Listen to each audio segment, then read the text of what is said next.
Welcome to the Transform with Jen podcast. I'm Jen. I really appreciate you being here. Why are you here though? Probably you're here for the very thing that I can help you with, healing emotionally. On this podcast, you're going to learn how to utilize the 2 pillars of healing. Number 1, rewiring your subconscious belief patterns. Number 2, releasing negative trapped emotions from your body. We do that by means of the 4 phases of healing, which are forgiveness, emotional release, individual purpose, and vision. I developed this process on my own out of desperation after experiencing a series of severely traumatic events that led me to PTSD. If you love someone who is stuck in the same cycles of triggering and self-sabotage, consider sharing this episode with them. If not, all good. Let's get right into the show. You are about to dive in and listen to a voice note with John, the series. Names have been changed, of course, because I don't want to embarrass anyone. John was virtually introduced to me by my very good friend, Bob. Bob did not give me John's phone number. In fact, our only means of communication was passing voice notes back and forth to Bob, our messenger dove, if you will. Bob told me that he had this friend named John who was enduring a severe bout with depression and suicidal thoughts. The Voice Note to John series is a collection of audio recordings in which I just do my very best to offer an explanation, some clarity, and a way out of the pit that John found himself in. It's my prayer that this audio series can help you as well. My name is Jen, and you don't know me, but our mutual friend really loves you. I'm sure you know that by now. And so because he loves you, so do I. And he shared a little bit about how you are feeling and what you are thinking currently. And from what I understand, you are faced with a little challenge of being unable to formulate a vision for your near future. And I want to help you with that. I have developed a process over the years, iterated many times, right? And of course, the origin is from my own challenges in life. And over the years, I've worked with hundreds of clients through this process, which I call the 4 phases of healing, which are forgiveness, emotional release, individual purpose, and vision. And I want to share with you, let's reverse engineer this, right? So vision. Now, it's just my guess that you're having difficulty creating a vision because you currently do not want to accept what is good. Why? Because by nature, it's built in our conscience, right? That we are to earn and to deserve everything that we get. We do not want to steal. And so you have a blockage, or I'm guessing that this is part of the challenge that you're facing. You have a blockage because the good things that people see for you and the good things that you could imagine life could offer, you currently do not feel deserving of. You cannot exchange the value. So you, as a human being, currency-wise, cannot purchase this beautiful existence, this reality, the vision. By nature, do not want to steal. And if you do not meet the standard of this vision, then what are you doing? In essence, stealing. So there has to be a tuning of the self-identity in order for you to create this vision. And if you don't create this vision, your reticular activating system is just going to send you back where it has been. I want to remind you that when I say you, I mean not necessarily you, but humanity in general, at least in my experience. This is what I have dealt with dozens, maybe hundreds of clients at this point. So going back to vision, right? So you will create a vision, and even though you may not be aware whether the vision is negative or positive, there is one there. The vision that is present or that is current is based on whatever our self-identity standard is. So what's in our life is to our standard. What I know it's difficult to sometimes to accept that, but the truth is whatever is currently in our lives is to our standard. And our standard of what is around us is based on whatever we believe we are. So then the question became for me, okay, if I don't want to steal, XYZ existence, physical reality, aka vision, how do I get myself to be deserving so that I'm not stealing? And then we go back to the drawing board. Okay, well, what's blocking my self-identity? Well, in most cases, it's guilt. We have evidence that we do not deserve such and such thing. Okay, so what evidence do I have? Okay, what evidence? Okay, so this thing, I did this thing wrong. I did that thing wrong.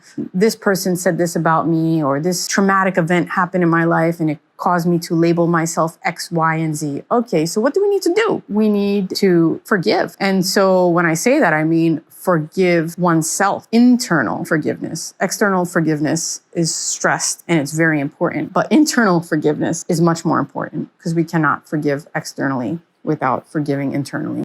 I don't want to get too scriptural on you, but I got to add this text in Matthew chapter 5. Jesus says that, hey, I see you. I'm paraphrasing here, of course. I see you bringing gifts to the temple, and that's great. But I need you to leave your sacrifice here on the altar and go take care of whatever forgiveness that you need to take care of.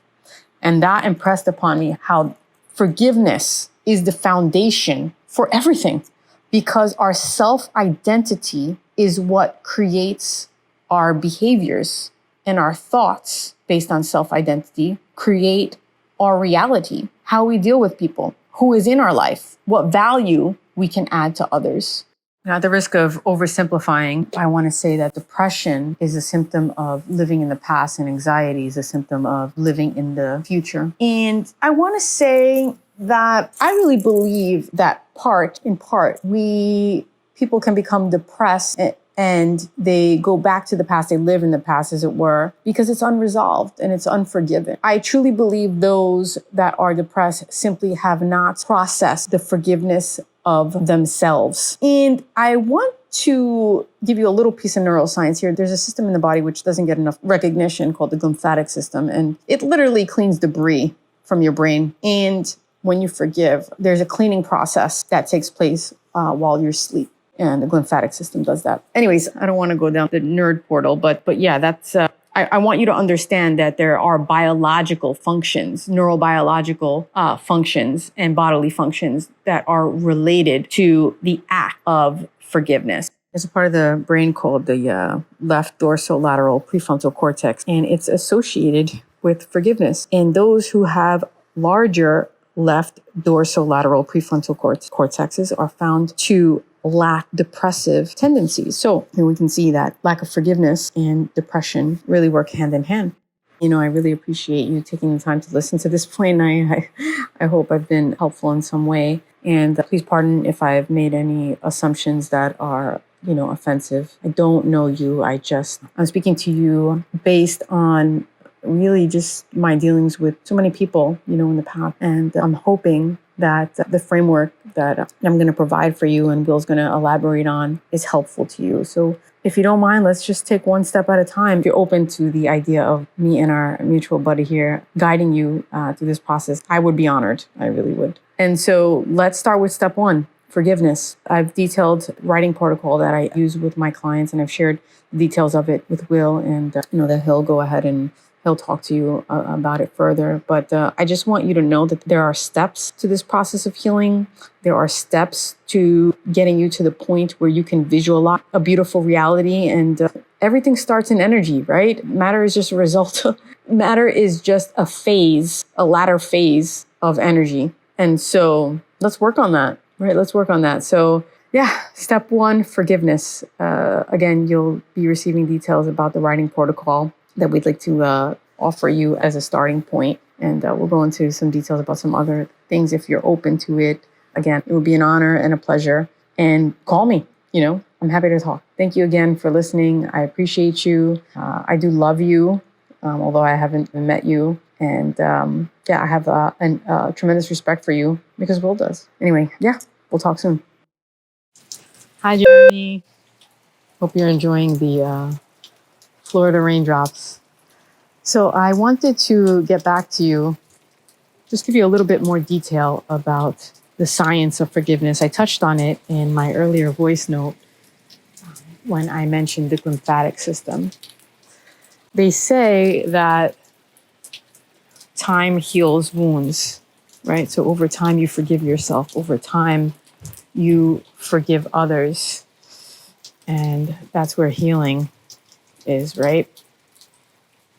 But the truth is, it's not actually time that heals. It's intention, right? Making that decision to forgive, like we spoke about.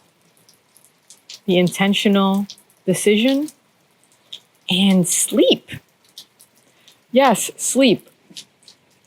So they say time heals because over time, you sleep. I'll be more specific here, especially when it comes again to forgiveness. So when you make the decision to forgive yourself, when you make the decision to forgive others, the intention, right? Glial cells are activated, 𝗁𝗚𝗚, and they work during sleep. And they work like a vacuum. They literally pick up the trash in your brain while you're sleeping. So I say that so you can understand the mechanism and have faith in the process, because it is actually scientific, a biological process. And if I can get you to believe that there's science here that supports this process, then you will be more motivated by your understanding, by your knowledge. So I hope this serves as a guarantee for you. Anyway, I hope you have a beautiful day, and I will check in with you soon.